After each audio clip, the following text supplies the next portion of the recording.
우리 한번 인사하십시다. 주님의 사랑으로 사랑합니다. 예. 자, 우리 앞뒤로도 한번 인사하실까요? 하나님의 은혜를 사모합시다. 아멘. 예. 날씨가 많이 추워졌습니다.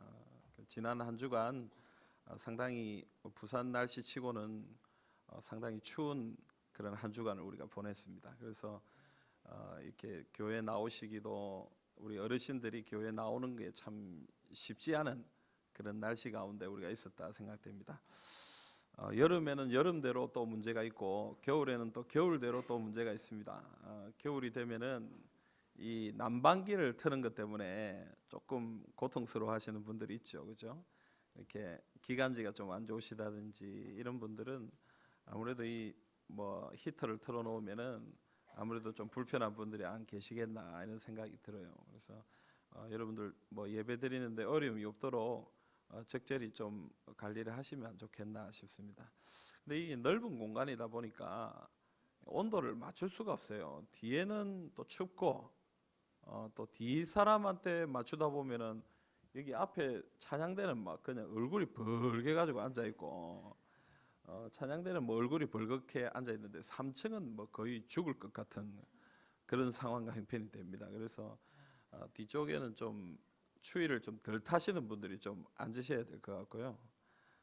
조금 앞쪽으로 당겨 앉으셔야 이 관리하는데 좀 어렵지 않겠다 싶습니다. 그래서 이 온도를 좀 낮춰야 3층에 계시는 분들이 좀 예배 드리는 게 조금 쾌적하게 좀 드릴 수가 있거든요. 이게 아시죠? 뜨거운 공기는 위로 가는 거, 위로 다 올라가 버리거든요. 위에 3층은 막 숨이 막힐 정도로 힘이 듭니다. 그래서 그거를 좀 감안을 하시고 뒤에 관리하시는 분들이나 또 뒤에 계시는 분들은 좀 두꺼운 옷을 입으시고 이렇게 서로를 배려하면서 하나님의 은혜를 나눌 수 있으면 좋겠다 싶습니다. 아멘입니까? 아멘. 예. 여러분 오늘 우리가 읽은 본문에 보면 바울은 지금 예루살렘에 있습니다. 바울은 가는 곳마다 항상 대적들이 많이 있었습니다. 그래서 오늘 우리가 읽은 본문에도 보면은 이 예루살렘에서 바울을 대적하는 그런 대적자들이 있었습니다. 그들은 바로 아시아에서부터 온 유대인들입니다. 그들은 사람들을 충동해서 바울을 죽이려고 했습니다. 하지만 하나님의 은혜 가운데 이 소문이 군대의 천부장에게 전해졌고 이 군대의 천부장이 무슨 일인데 이런 일이 일어나는가 싶어서 당장 가서 바울을 결박하여 잡습니다. 그래서 이 위기를 넘기게 됩니다. 그런데 바울은 이렇게 잡힌 상황 가운데서도 이 천부장에게 부탁합니다. 내가 이 사람들한테 뭐 좀 할 얘기가 있다. 말 한마디 하게 해달라. 말을 하게 해달라. 그래서 천부장이 허락해서 이 바울은 사람들 앞에서 이야기를 하게 됩니다. 사도행전 22장이 바로 그 이야기를 담고 있는 장입니다. 22장 1절 우리 한번 읽어봅시다. 부형들아 내가 지금 여러분 앞에서 변명하는 말을 들으라. 아멘. 여러분 부형들아, 여기서 이 부형들아라는 건 그때 당시에 좀 더 존중해서 좀 더 부드럽게 사람들을 부르는 단어였습니다. 그래서 이 사람들을 향하여 당신들 나를 좀 보십시오. 제가 당신들에게 무언가 말을 하고 싶습니다. 그런데 여기 변명하는 말을 들으라. 자기의 죄에 대해서 자기의 잘못에 대해서 뭔가 변호하고 뭔가 그것을 설명하는 이야기가 아니라 오늘 바울이 이야기하는 것은 자기 삶에 나타난 하나님의 역사, 왜 내가 지금 이렇게 이 복음을 전하고 있는지, 왜 내가 이 예수 그리스도를 전하고 있는지 그 하나님의 계획하심, 인도하심을 설명하고 있는 것입니다. 쉽게 표현해서 지금 바울은 뭐를 하고 있는 거예요? 요즘 말로 하면은 간증을 하고 있는 거예요. 간증. 자기가 경험한 것을 사람들에게 이야기하고 있다라고 얘기할 수 있습니다. 자, 여러분 여기서 우리가 한 가지 생각해 볼 것이 있어요. 그게 뭡니까? 바울의 복음에 대한 열정입니다. 지금 바울이 어떤 상황입니까? 잡혔습니다. 물론 뭐 죄는 없지만 뭔가 잘못한 건 없지만 지금 위험을 맞이하였기 때문에 천부장에게 잡혀 있는 그런 상황입니다. 그런데 이 바울이 그것에 대해서는 이런 방구도 없고 뭔 얘기하는 거예요? 무슨 얘기를 하는 거예요? 하나님의 역사에 대해, 하나님의 은혜에 대해 이야기하고 있는 것입니다. 그러니까 여러분 바울은요 지금 오로지 생각은 복음 전하는 것. 내가 뭐 고난을 당하든지 내가 어떤 형편에 있든지 이 예수님 전하는 이것에 최선을 다하고 있다라고 볼 수 있습니다. 그래서 자신의 아들 영적 아들이었던 디모데에게 했던 말이 지금 이 모습을 볼 때 생각이 납니다. 디모데후서 4장 2절 말씀입니다. 너는 말씀을 전파하라. 때를 얻든지 못 얻든지 항상 힘쓰라. 범사의 오래 참음과 가르침으로 경책하며 경계하며 권하라. 아멘. 여러분 바울이 뭐라고 얘기합니까? 때를 얻든지 못 얻든지 말씀을 전파하라. 복음은 때가 없다 이 말이죠. 지금 바울은 죄수로 잡혀 있는데도 불구하고 사람들 앞에 복음을 전하고 있습니다. 저희 어머니가 참 전도를 열심히 하셨어요. 저희 어머니가 참 전도를 열심히 하는데 옆에서 보면요, 한 번씩 보면은 제가 좀 부끄러울 때가 있어요. 왜 부끄러울 때가 있냐면 이 그럴 상황이 아니에요. 그런 얘기할 상황이 아닌데 예수 믿으세요 이렇게 얘기하는. 근데 옆에서 보면요, 부끄러운 거예요. 지금 그 얘기할 타이밍이 아닌데 엄마 그만하세요. 그런데 우리 어머니는 하는 거예요. 여러분 복음을 전하는 데는 때가 없습니다. 그 사람 다음에 만난다는 보장이 있습니까? 여러분 혹시 또 자주 만나는 사람이라 할지라도 그 사람이 내일 다시 만나게 된다는 보장은 없습니다. 우리의 생명은 어떻게 될지 몰라요. 여러분 복음을 전하는 것은 때가 없는 거예요.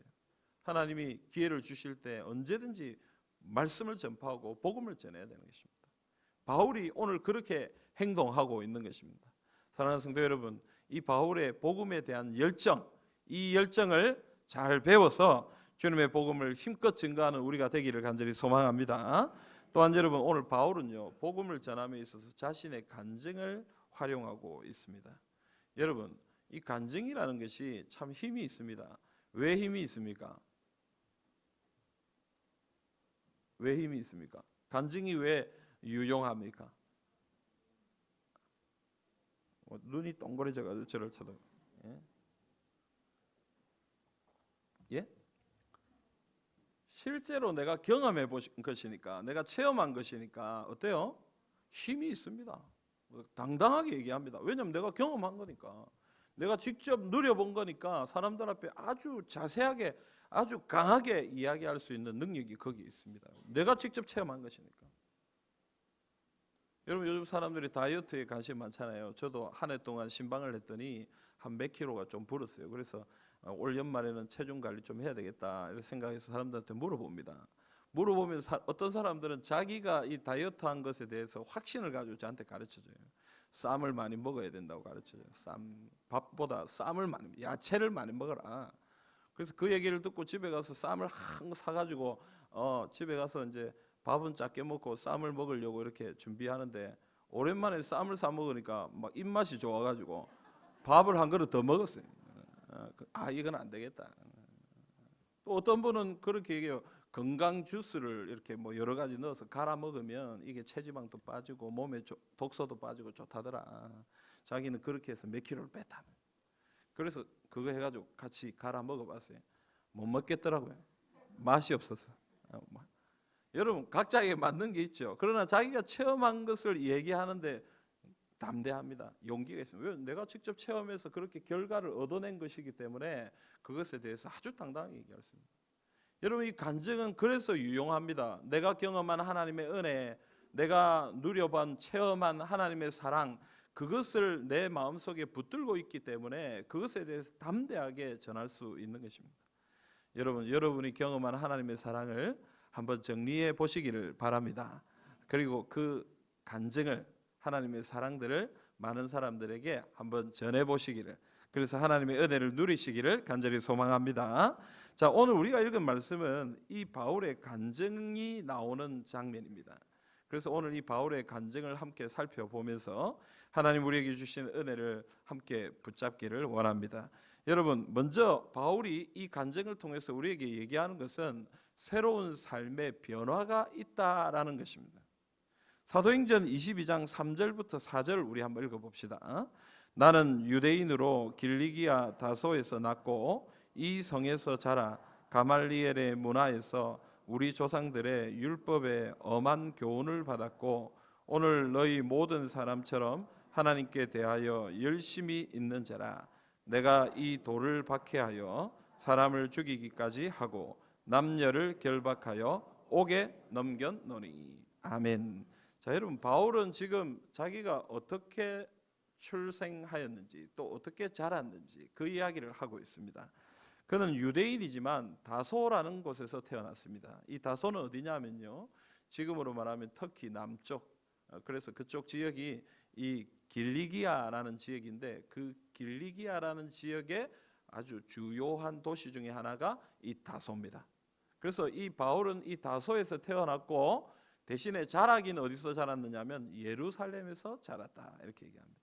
그리고 예루살렘에서 자라면서 누구 밑에서 공부했습니까? 가말리엘이라는 아주 유명한 학자 밑에서 공부를 했습니다. 그래서 오늘 말씀에 보면 그가 엄한 율법의 교훈을 받았다, 이렇게 얘기합니다. 여기서 엄하다는 말은 무섭다, 혹독하다 이런 의미도 있지만 사실은 더 정확한 의미는 뭐냐면 정확하다, 이런 의미가 있습니다. 그러니까 정확한 율법의 교육을 받은 사람이 바로 이 바울입니다. 그래서 이 바울은 율법을 잘 배운 사람이기 때문에 이 율법에 대하여, 이 유대교에 대해서 열심히 있었던 사람입니다. 오늘 말씀에도 그렇게 얘기하고 있지만 이 열심히 바울을 어떻게 했습니까? 기독교인들, 성도들을 찾아가서 박해하고 핍박하게 했고 또 그들을 결박해다가 옥에 가두기도 했고 심지어 어떻게 했습니까? 사람을 죽이기까지 할 정도로 열심히 있었다라고 얘기하고 있습니다. 우리가 잘 아는 것처럼 스데반이 돌에 맞아 죽을 때 이 사울이, 그때는 사울이었죠, 사울이 옆에서 이 스데반이 죽는 것을 당연한 듯이 보았다, 이렇게 얘기해요. 그래서 여러분, 바울은 이렇게 핍박자였고 박해자였고 사람을 죽이기까지 율법에 열심히 했던 사람입니다. 그런데 그런 바울이 어떻게 되었습니까? 변화가 일어났습니다. 그렇게 싫어하던 복음, 그렇게 미워하던 복음, 그것을 믿게 되었고 또 그 복음을 증거하는 증인이 되었다라고 오늘 말씀이 이야기합니다. 오늘 15절 한번 읽어봅시다. 내가 그를 위하여 모든 사람 앞에서 내가 보고 들은 것에 증인이 되리라. 아멘. 네가 증인이 되리라. 네가 보고 들은 것에 대해서 증인이 되리라. 전에는 미워하고 핍박하고 박해하고 그것을 믿는 사람들을 힘들게 했던 사람이었지만 그러나 지금은 도리어 그것을 믿게 되었고 그것을 증거하는 증인이 되었다라고 말씀은 이야기하고 있는 것입니다. 여러분, 바울이 얘기하는 거예요. 나는 새로운 변화를 경험했다. 변화의 삶이 내게 일어났다라고 얘기하는 것입니다. 여러분, 복음의 능력은 사람을 바꿉니다. 변화시킵니다. 그래서 바울은 그 복음을 경험하면서 새로운 삶의 변화를 경험하게 된 것입니다. 여러분, 이런 이야기는 성경에 많이 나옵니다. 바울만 나오는 게 아닙니다. 성경에 계속해서 나오는 거예요. 예수님의 제자 베드로는 어떤 사람입니까? 보잘것없는 어부였습니다. 하찮은 사람이었습니다. 그러나 그가 예수님을 만나고 나서 어떻게 됐어요? 사람을 낚는 어부가 되었습니다. 그리고 교회 지도자가 되었습니다. 복음을 위하여 목숨을 바치는 주님의 일꾼이 되었습니다. 요한복음 3장에 보면 니고데모라는 사람이 나옵니다. 이 사람은 예수님을 밤중에 찾아왔습니다. 왜요? 누가 볼까 봐. 내가 예수님을 찾아가는 것을 누가 볼까 싶어서 두려워서 밤에 찾아갔습니다. 그런데 예수님이 십자가에서 죽으시는 것을 보고 니고데모가 어떻게 됐습니까? 예수님의 시신을 내어달라고 용감하게 얘기하는 그런 믿음의 사람이 되었습니다. 요한복음 4장에 보면 사마리아 여인 나와요. 이 여인은 사람들이 낮잠 자는 시간에 물을 기르러 온 부정한 여인이었습니다. 사람들을 만나기 싫었어요. 그래서 그런 시간에 물을 길던 여자였어요. 그런데 예수님 만나고 나니까 어떻게 됐습니까? 쫓아 뛰어가서 내가 메시아를 만났다, 지금 우리 마을에 메시아가 왔다라고 하면서 사람들에게 소리를 지르는 그런 믿음의 사람들이 되었습니다. 여러분, 성경에만 있는 것이 아닙니다. 어거스틴이라는 사람도, 뉴턴이라는 사람도, 또 오늘 우리 주변에 바로 우리도 예수 그리스도를 만나고 복음을 경험하면서 우리의 삶에 변화가 일어났다는 사실을 알고 있습니다. 그러므로 여러분, 우리는 하나님 앞에서 우리가 사모해야 될 것은 변화입니다. 하나님 안에서 우리는 변화를 경험해야 합니다. 예수님을 믿음으로 하나님의 자녀가 되는 급격한 변화, 예수님을 믿는 그 순간 하나님의 자녀가 되고 구원을 받고 하나님의 놀라운 은혜를 누리는 그런 급격한 변화도 경험해야 되겠지만, 성화라고 말하는 점진적인 변화, 계속적인 변화, 이것도 우리가 경험해야 하는 것입니다. 올 한 해를 마무리하는 지금 오늘 우리 자신을 한번 돌아볼 수 있기를 바랍니다. 우리는 변화하고 있습니까? 주 안에서 변화하고 있습니까? 새로워지고 있습니까? 성장하고 있습니까? 오늘 바울이 변화한 것처럼 오늘 우리의 삶이 변하고 있습니까? 10년 전이나 5년 전이나 1년 전이나 나의 신앙이, 나의 인격이, 나의 모든 것이 그냥 그대로 있지는 않습니까? 여러분, 우리가 주 안에 있다면, 예수 그리스도를 믿고 있다면 변화해야 됩니다. 이것을 사모해야 됩니다. 여러분, 하나님께서 주시는 이 변화의 은혜와 능력을 사모하고 믿음으로 주님 앞에 나아가는 우리 모두가 될 수 있기를 간절히 소망합니다. 두 번째로 여러분, 바울이 간증을 통해서 얘기하는 것은 새로운 부르심이 있다라는 것입니다. 앞서도 말했듯이 주님은 바울에게 증인의 사명을 주셨습니다. 그런데 주님은 거기서 멈추지 않았습니다. 더 나아가서 어디에까지 나가야 된다라고 얘기합니까? 이방인들에게까지 너는 나아가서 복음을 전해야 된다, 이렇게 얘기합니다. 21절을 우리 한번 읽어봅시다. 나더러 또 이르시되 떠나가라, 내가 너를 멀리 이방인에게로 보내리라 하셨느니라. 아멘. 여러분, 하나님께서 말씀하십니다. 내가 너를 멀리 이방인에게로 보내리라. 하나님이 바울에게 새로운 부르심을 허락하시는 것입니다. 바울을 증인으로 부르시고 더 나아가서 이방인을 위한 증인으로, 이방인을 위한 사도로 너는 나가야 된다라고 새로운 부르심을 주고 있는 것입니다.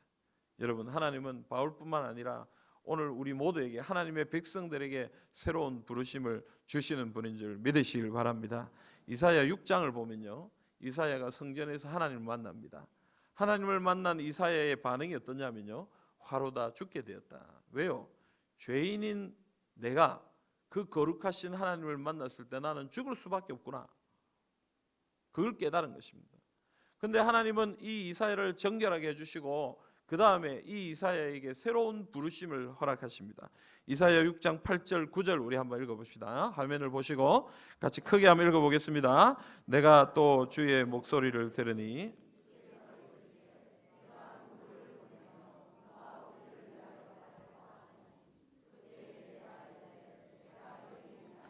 나를 보내소서 하였더니 여호와께서 이르시되 가서 이 백성에게 이르기를 너희가 듣기는 들어도 깨닫지 못할 것이요 보기는 보아도 알지 못하리라 하여. 아멘.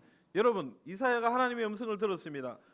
내가 누구를 보내며 누가 우리를 위하여 갈고, 그때 이사야가 하나님이 일꾼을 부르시는구나, 뭔가 하나님이 시킬 일이 있으셔서 하나님의 일꾼을 지금 찾고 계시구나.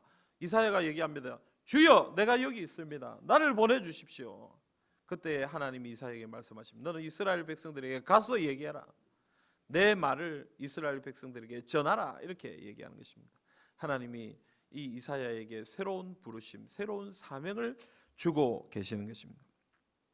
여러분, 헨리 나우엔이라는 분이 계십니다.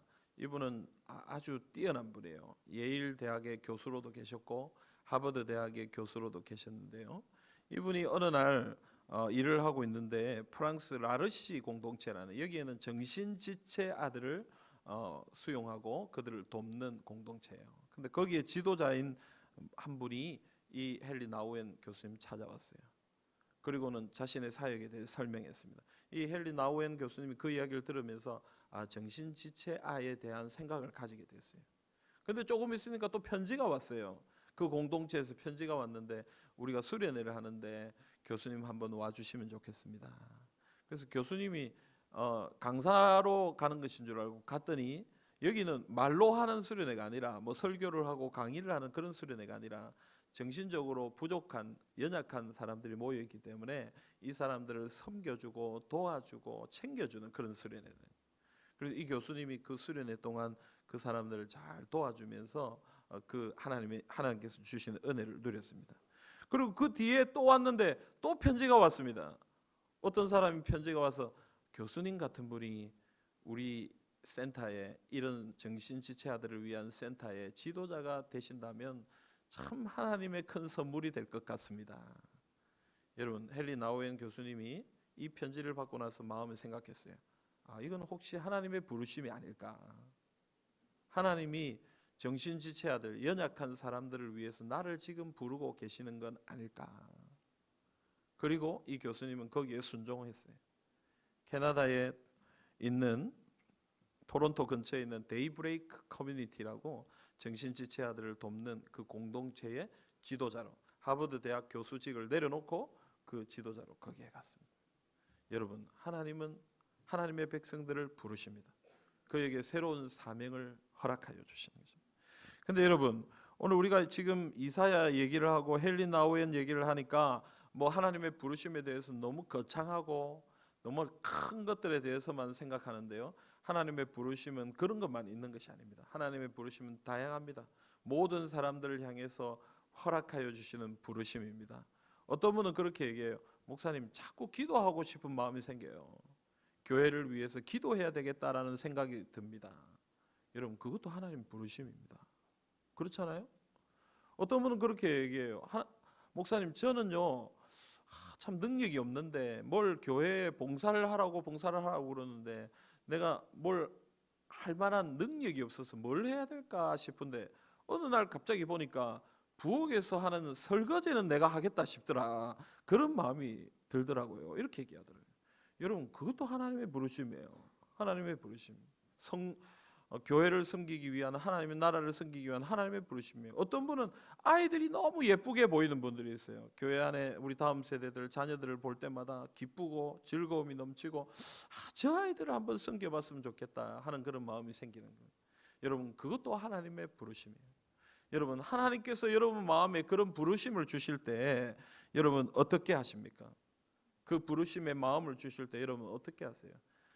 그냥 뭐 그런 마음이 한 번씩 드는가 보다 이렇게 생각하지 말고 그 하나님의 부르심에 순종하시기를 바랍니다. 그 하나님의 부르심에 순종하셔서 하나님을 섬기셔서 주의 은혜와 능력을 누리시는 우리 모든 성도님들이 다 되시기를 바랍니다. 제가 지난주에 한 편지를 받았습니다. 어떤 연로한 목사님이 은퇴를 하셨고 한참을, 은퇴한 지도 한참이 되신 그런 아주 연세가 많으신 목사님인데 이분이 자신의 사역에 대해서 편지를 써서 보냈어요. 기도해 달라고. 제가 속으로 그걸 보면서 죄송하지만 그런 생각이 들더라고요. 아니, 평생을 이렇게 주를 위해 사셨는데 좀 쉬셔도 안 될까? 좀 쉬셔도 안 될까? 이렇게 연세가 많으신 분이 이렇게까지 열심히 봉사해야 될까? 이런 마음이 들더라고요. 그런데요, 그 마음 이후에 바로 또 어떤 마음이 드냐면요, 우리가 자주 하던 말이 생각나더라고요. 저만 자주 했는지 모르겠는데 일부 때 제가 우리가 자주 하는 말 이러니까 일부 사람들이 무슨 말?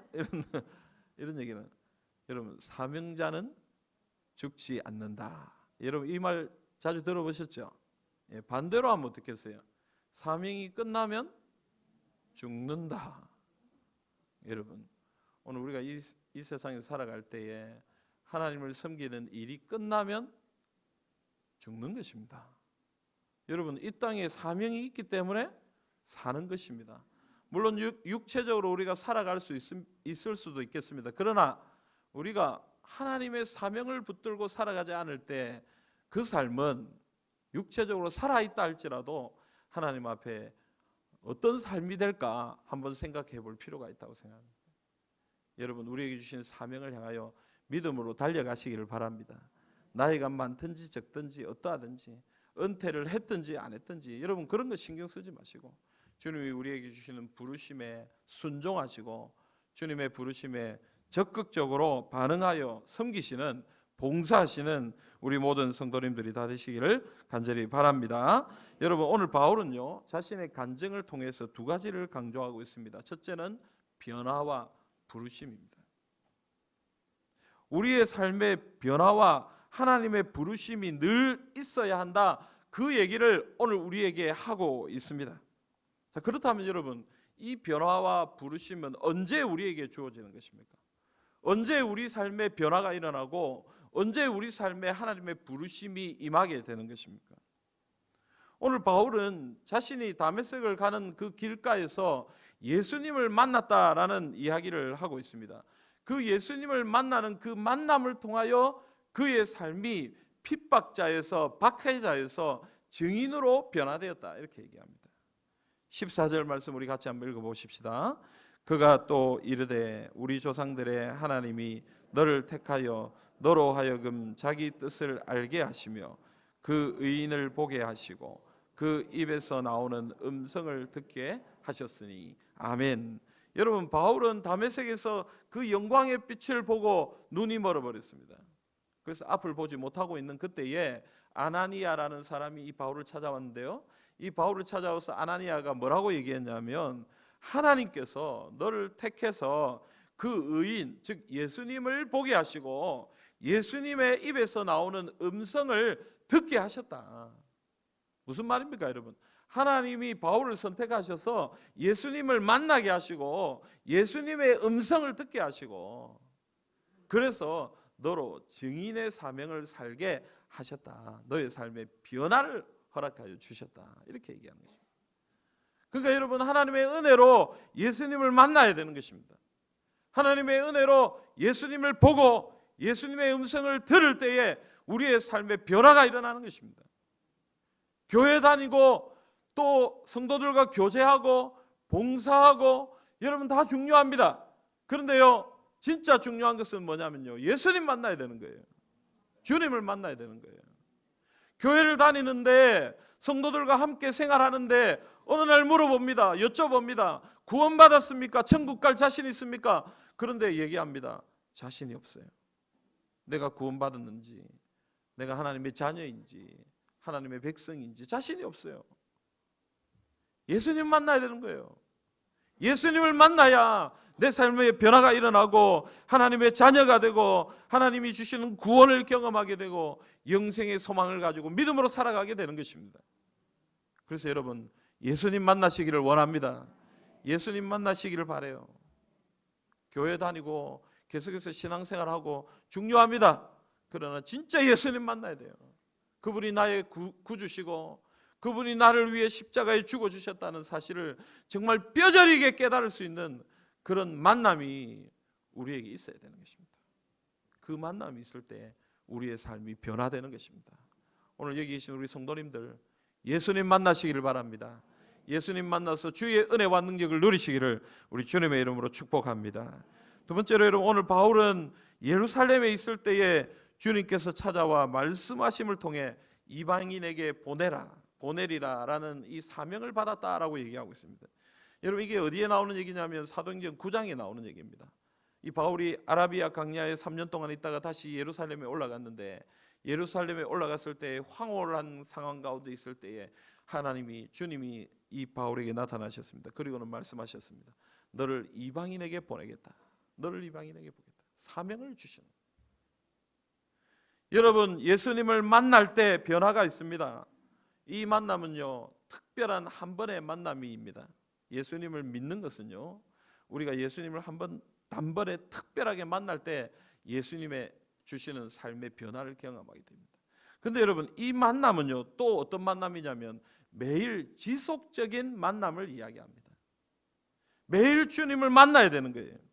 매일 우리와 함께 하시는 주님을 만날 때 그 주님이 주시는 은혜 가운데 우리는 사명을 발견하게 되고 부르심을 발견하게 되고 하나님의 은혜를 붙들게 되는 것입니다. 요한계시록 3장 20절에 이런 말씀이 나옵니다. 우리 같이 한번 읽어봅시다. 볼지어다 내가 문 밖에 서서 두드리노니 누구든지 내 음성을 듣고 문을 열면 내가 그에게로 들어가 그와 더불어 먹고 그는 나와 더불어 먹으리라. 아멘. 여러분, 예수님이 말씀하십니다. 너의 문을 열어라. 그러면 내가 너에게 들어가서 너와 더불어 먹고 너는 나와 더불어 먹으리라. 예수님이 우리 마음속에 들어오시고 우리 속에 계시면서 어떻게 하시겠다는 거예요? 매일 우리를 만나고 우리와 식사를 나누고 우리와 교제하고 우리와 함께 하시겠다는 그 얘기를 하는 것입니다. 그래서 여러분, 우리는 예수님을 매일 만나야 됩니다. 주님을 매일 만나야 됩니다. 주님과 늘 교제해야 되는 것입니다. 주님과 어떻게 교제할 수 있습니까? 주님과 어떻게 교제할 수 있습니까? 말씀과 기도 외에 다른 방법이 없습니다. 여러분 목사로서 여러분들에게 해야 할 중요한 말 중에 진짜 중요한 것 중에 하나가 이겁니다. 말씀, 기도. 말씀과 기도로 하나님을 만나야 됩니다.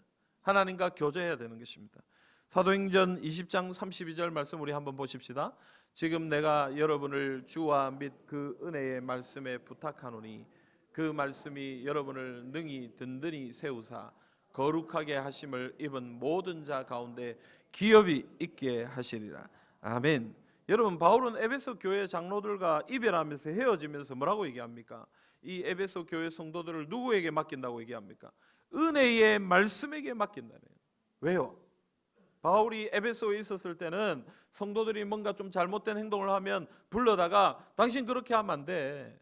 하나님 앞에 그렇게 살면 안 돼요. 똑바로 하세요 하고 가르칠 수 있지만 바울이 에베소를 떠났잖아요. 떠나고 나면 이제 그렇게 할 수가 없는 거예요.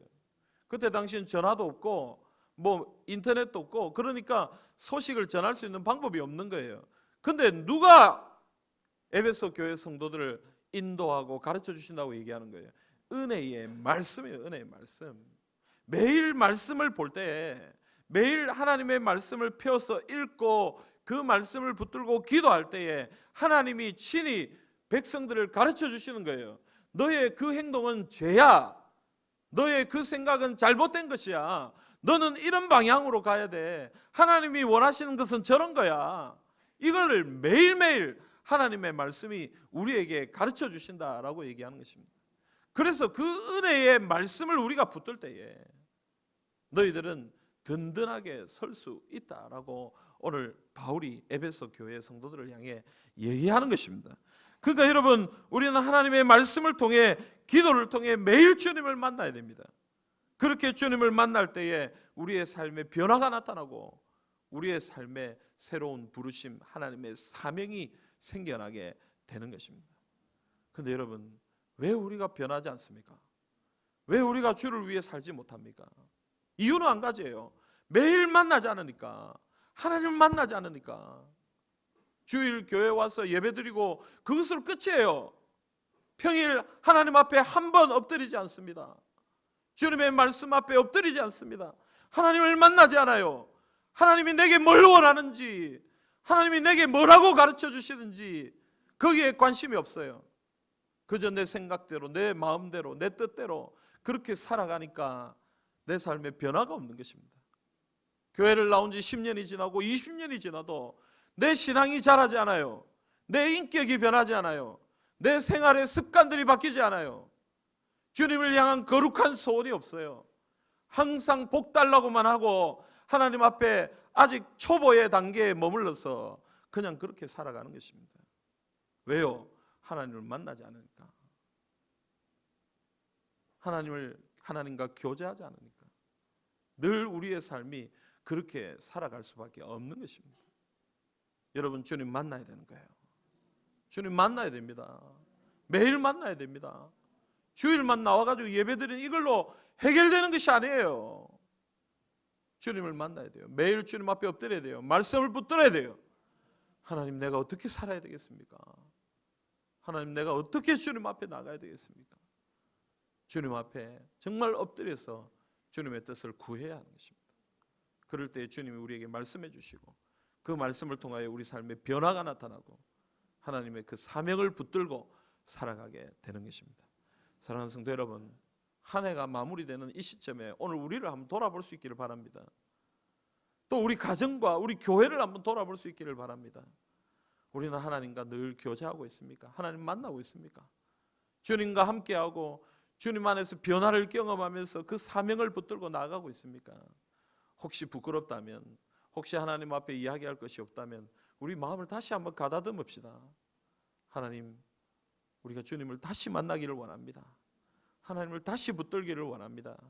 그래서 우리 삶에 변화의 역사가 나타나고 하나님이 우리에게 주시는 이 부르심을 붙들고 믿음으로 나아가는 우리가 되게 해 주시옵소서. 여러분 이 소원을 가지고 주님 앞에 나아가 주의 은혜를 누리는 우리 모두가 되시기를 간절히 소원합니다. 여러분 오늘 바울은요, 오늘 우리에게 이 두 가지 변화와 부르심에 대해서 이야기하고 있습니다. 변화해야 됩니다. 변해야 돼요. 자꾸 성장해야 돼요. 우리의 신앙의 인격이, 우리의 어떤 그릇이 자꾸 변하고 새로워져야 됩니다. 그리고 하나님이 우리에게 주시는 부르심 붙들어야 됩니다. 사명이 무엇인지, 하나님이 우리에게 맡겨주신 일들이 무엇인지 여러분 우리가 그것을 붙들어야 돼요. 여러분 이것을 붙들 수 있는 방법이 뭐라고 그랬습니까? 주님 만나야 돼요. 주님 만나야 돼요. 매일 주님 만나야 되는 것입니다. 주님 만나야 됩니다. 아멘입니까? 우리 옆에 계신 분도 한번 믿음으로 권면합시다. 매일 주님과 만납시다. 아멘입니까? 예. 앞뒤로도 한번 인사하세요. 매일 주님과 만납시다. 예. 여러분 매일 주님과 말씀과 기도로 교제할 때에 하나님이 우리에게 새로운 은혜와 능력을 부어 주십니다. 여러분 이 사실을 꼭 기억하시고 매일 주님을 만남을 통하여 새로운 변화와 부르심을 따라 살아가시는 우리 모든 성도님들이 다 되시기를 우리 주님의 이름으로 기원합니다. 아멘.